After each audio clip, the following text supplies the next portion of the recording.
Nick, if that's all right. Has anyone got any questions of Nick or? Yes, David. I can hear you.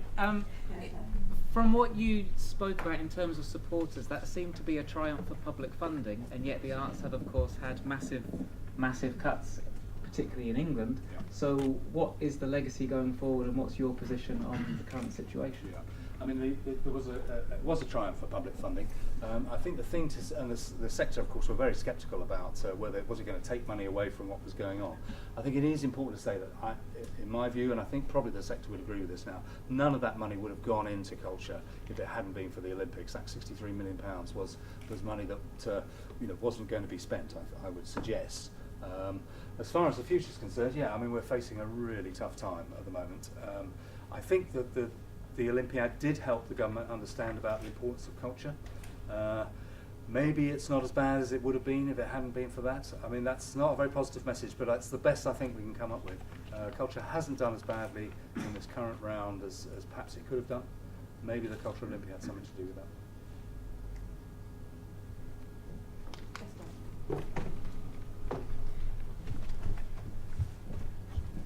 You said you expect to see more culture attached to sport events. What do you think are the reasons for that convergence? Is it purely economic, or is the audience demanding that sports give more? I think, and you should probably ask the sports people this question more than a cultural person, but I think that by adding a cultural dimension to your program, you're broadening out the audience quite a lot. It's not just focusing on people who are interested in cycling or whatever, in say the Tour de France, and you're enabling it to happen in a broader way. Certainly, one of the things that we found with London 2012 Festival, it was all over the country. Everybody felt in some way they could be involved in the Olympics, even if they couldn't go there. So I think promoters of sports events are just trying to broaden their audience probably and bring in new people who and provide a broader thing. I mean, I don't know whether William wanted to add anything on that. Why the Tour de France is bringing in a cultural program? What's the thinking behind it, do you think, William? Is it about broadening the audience?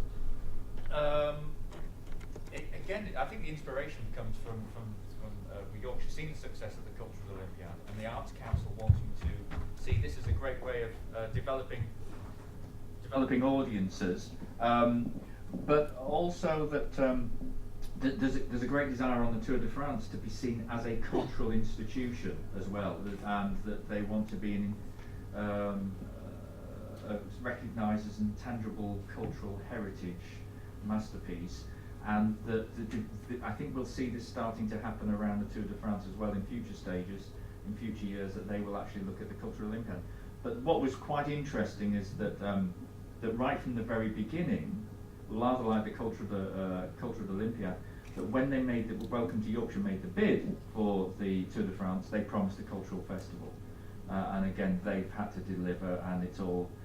They didn't expect the Tour de France to be coming to Yorkshire until 2015, and it's now coming in 2014, which has caught them on the hop, which is I think why I got involved to help them out with this festival. But the Arts Council, incredibly keen to support such an activity, and I think they themselves are seeing this as a way of being of widening the remit of the Arts Council across into other sectors as well.